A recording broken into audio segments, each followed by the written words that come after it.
Hello guys. इस video में मैं आप लोगों को बताऊंगा कि स्प्लिट एसी में कौन कौन से पार्ट्स होते हैं और उनका क्या क्या काम होता है।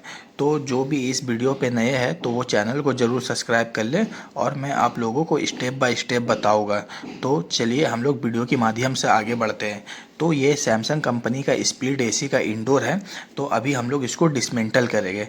तो सबसे पहला चीज़ देखिए, हम लोग इसका नीचे का बैक कवर होता है, वो बैक कवर को खोले हैं क्योंकि बैक कवर के नीचे में 2 स्क्रू रहता है। तो वो स्क्रू को खोलने के बाद ही हम लोग उसका टॉप कवर को खोल पाएंगे। तो नीचे में उसका बैक कवर उसको बोलते हैं। तो देखिए वो बैक कवर का लॉक रहता है। तो लॉक को हम लोग प्रॉपर तरीक़ा से बाहर की तरफ निकाल लिए हैं। और अभी देखिए हम लोग 2 स्क्रू को खोले। 2 स्क्रू को खोलने के बाद अभी दूसरा चीज़ देखिए, हम लोग जो है उसका फ़िल्टर को खोले। तो ये फ़िल्टर है। फ़िल्टर का काम रहता है कि जितना भी रूम का डस्ट रहता है, जो भी कचड़ापन रहता है, सब आपका फ़िल्टर में जा कर के जमा हो जाता है। तो वो दूसरा स्टेप आपका फ़िल्टर है। तो वो फ़िल्टर को भी हम लोग खोल दिए हैं। अभी देखिए हम लोग तीसरा स्टेप जो है उसका फ्रंट कवर है, जो उसका मेन कवर जिसको बोलते हैं, आगे का ढक्कन जो रहता है। तो अभी हम लोग जो है उसका ढक्कन को बाहर की तरफ बाहर निकाल लेंगे उसका ढक्कन को। तो ये इसका फ्रंट कवर होता है और फ्रंट कवर के अंदर में ही पूरा पीसीबी पैनल, जितना भी इसका इंटरनल पार्ट्स होता है, सब ये फ्रंट कवर के अंदर में ही होता है। तो तीसरा स्टेप में हम लोग उसका फ्रंट कवर को बाहर निकाले हैं। और अभी देखिए चौथा में हम लोग उसका जो फ्लैपर रहता है, जो स्विंग का मूवमेंट करता है, अभी हम लोग उसको खोल करके बाहर निकाल लिए हैं। क्योंकि वो फ्लैपर रहता है, उसका काम रहता है स्विंग करना। मतलब जो फ्लैपर अप डाउन करता है, हवा को रोटेशन करता है, उसको फ्लैपर बोलते हैं। तो अभी हम लोग देखिए फ्लैपर को भी डिस्चार्ज कर दिए है और उसको बाहर की तरफ निकाल लिए।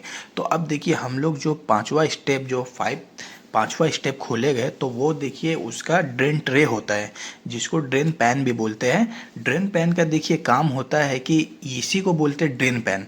तो ड्रेन पैन का काम होता है, इसका अंदर जो एसी का पानी बनता है, तो वो पानी इसी में जाकर के स्टोर होता है और इसमें एक ड्रेन पैप रहता है और उसमें होल रहता है। तो वो ड्रेन पैप की मदद से जाकर के वो बाहर निकल जाता है। तो इसको ड्रेन पैन बोलते हैं, इसको ड्रेन ट्रे भी बोलते हैं, दोनों बोलते हैं, पैन भी बोलते हैं, ट्रे भी बोलते हैं। तो ट्रे का काम रहता है कि जितना एसी में पानी बनता है, मॉइस्चर जमता है, तो सब जा कर के ड्रेन ट्रे में जाता है और ड्रेन ट्रे में जाने के बाद वो बाहर की तरफ निकल जाता है एसी का पानी सब। और बाहर की तरफ उसमें पाइप लगे रहता है, तो वो पाइप के ज़रिए से बाहर निकल जाता है। तो देखिए ये हम लोग का पांचवा स्टेप था, ड्रेन ट्रे। तो अभी देखिए ड्रेन ट्रे के बाद अब जो हम लोग उसका खोलेंगे, तो वो उसका पीसीबी बोर्ड खोलेंगे, पावर सर्किट बोर्ड। तो पीसीबी बोर्ड जो लगा हुआ होता है, तो उसमें क्या होता है कि बहुत सा लॉक सिस्टम रहता है और स्क्रू सिस्टम रहता है। तो हम लोग अगर उसको प्रॉपर तरीके से नहीं खोलेंगे, तो उसका जो घाट रहता है वो पूरा डैमेज हो जाएगा और डैमेज होने की वजह से वो टूट जाएगा। तो देखिए हम लोग को प्रॉपर तरीक़ा से अच्छा से खोलना है। देखिए ये वीडियो लॉन्ग है, इसलिए मैं आपको स्टेप बाय स्टेप बता रहा हूँ, कहीं से भी मैं वीडियो को कट नहीं कर रहा हूँ, क्योंकि मैं आप लोगों को पूरी जानकारी दे रहा हूँ। तो देखिए अभी हम लोग स्क्रू ड्राइवर की मदद से उसका जो लॉक को होता है, उसको हम लोग प्रॉपर तरीक़े से खोल लिए है। और उसको खोलने के बाद देखिए अभी हम लोग उसका स्क्रू होता है, स्क्रू को भी हम लोग स्क्रू ड्राइवर की मदद से खोल करके बाहर निकाल लेंगे। और बाहर निकालने के बाद देखिए उसका पीसीबी को हम लोग बाहर निकाल लिए। तो अभी जितना भी इन्वर्टर एसी आता है, सब में क्या होता है कि लॉक सिस्टम रहता है, स्क्रू ज़्यादा नहीं रहता है। अगर हम लोग लॉक को प्रॉपर तरीक़ा से नहीं खोलेंगे, तो वो क्या होगा कि डैमेज हो जाएगा और डैमेज हो जाने की वजह से फिर वो सही से नहीं बैठ पाएगा। तो देखिए अभी छठा जो स्टेप था, तो हम लोग क्या किए कि उसका पीसीबी बोर्ड, देखिए ये इसका पीसीबी बोर्ड होता है, ये पीसीबी बोर्ड को हम लोग खोल लिए। और पीसीबी बोर्ड को खोलने के बाद इसका ऊपर का ढक्कन होता है, तो हम लोग ढक्कन को भी अच्छी तरीक़े से लगा दिए हैं, जिससे कि उसमें कुछ भी डस्ट एयर ये सब नहीं जाए या पानी का छींटा उटा नहीं पड़े। तो उससे क्या होगा कि वो ढक्कन डैमेज हो जाएगा। तो हम लोग देखिए पीसीबी बोर्ड को भी खोल करके साइड में रख दिए हैं। और अभी हम लोग खोलेंगे उसका मोटर को। उसका मोटर को बोला जाता है, उसको रनर मोटर बोलते हैं, ब्लोअर मोटर भी बोलते हैं, जिससे एसी हवा फेंकता है। तो मोटर को खोलने से पहले हम लोग को सबसे पहले उसका आगे का कवर को खोलना पड़ेगा। तो देखिए ये इसका कवर होता है, फ्रंट कवर इसको बोलते हैं। तो देखिए अभी फ्रंट कवर को हम लोग को बहुत अच्छी तरीके से खोलना है। तो देखिए वो भी लॉक सिस्टम ही रहता है। तो हम लोग देखिए फ्रंट कवर को भी खोल दिए हैं और खोल करके उसको हटा दिए। तो अब हम लोग देखिए उसका जो मोटर होता है उसको खोल करके निकाल लेंगे। तो देखिए मोटर जो होता है वो ब्लोअर में कनेक्ट रहता है और उसका काम रहता है ब्लोअर को घुमाना। और वो ब्लोअर को घुमाता है, जिससे उसका जो ब्लोअर रहता है वो प्रॉपर तरीक़ा से हवा फेंकता है। तो देखिए ये इसका मोटर है, जो कि ये डीसी मोटर है जो डायरेक्ट करंट से चलता है 315 वोल्ट। तो अभी देखिए हम लोग क्या किए कि उसका मोटर को भी खोल दिए है, जो हम लोग का 7वां स्टेप था। तो अभी देखिए मोटर खोलने के बाद अब जो हम लोग खोलेंगे तो उसका कूलिंग कॉइल को खोलेंगे। इवोपोरेटर कॉइल भी उसको बोलते हैं, जो कि कॉपर का रहता है। तो अभी हम लोग देखिए उसका कूलिंग कॉइल को डिस्चार्ज कर रहे हैं, मतलब एसी से निकाल रहे हैं। तो उसमें क्या होता है कि स्क्रू भी रहता है और लॉक भी रहता है। स्क्रू इसलिए दिया रहता है क्योंकि वो बहुत हेवी वेट का रहता है, और उसी के अंदर जो रेफ्रिजरेंट होता है, गैस होता है, वो उसमें पूरा पासिंग करता है प्रॉपर तरीक़ा से। तो देखिए उसको भी हम लोग को बहुत अच्छी तरीक़ा से खोलना है जिससे कि वो डैमेज ना हो। तो इसमें भी सब लॉक सिस्टम है। तो लॉक जो खुलता है स्क्रू ड्राइवर की मदद से उसको आराम से लॉक को पुश किया जाता है, जिससे वो बढ़िया से देखिए बाहर की तरफ निकल जाता है। तो हम लोग देखिए अभी उसका जितना भी लॉक होता है, लॉक को खोलने के बाद अब देखिए हम लोग स्क्रू ड्राइवर से एक और लॉक दिया हुआ है, तो हम लोग अभी वो लॉक को भी खोल लेंगे। तो देखिए अभी हम लोग उसका लॉक को खोल रहे हैं, और लॉक को खोलने के बाद उसका जो इवोपोरेटर कॉइल रहता है हम लोग उसको बाहर की तरफ निकाल लेंगे, क्योंकि ये सब एसी में ज़्यादातर लॉक ही सिस्टम रहता है, और जो लॉक रहता है वो ज़्यादातर प्लास्टिक का रहता है। तो हम लोग ज़्यादा उसमें ताकत भी नहीं लगा सकते जिससे कि वो टूट जाएगा।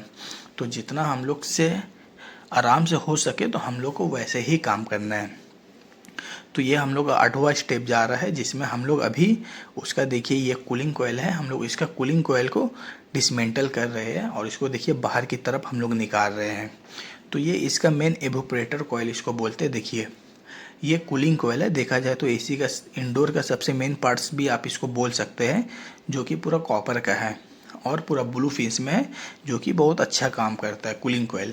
क्योंकि जितना भी गैस रहता है, रेफ्रिजरेंट रहता है, वो सब कूलिंग कॉइल के ही अंदर में ही प्रॉपर तरीक़े से सर्कुलेशन करता है।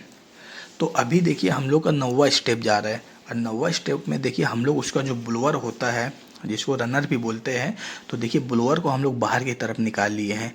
तो ये ब्लोअर है, और एसी से जो है एसी हवा फेंकता है, और हवा फेंकता है तो वो पूरा रूम में ही एयर हवा पूरा आता है।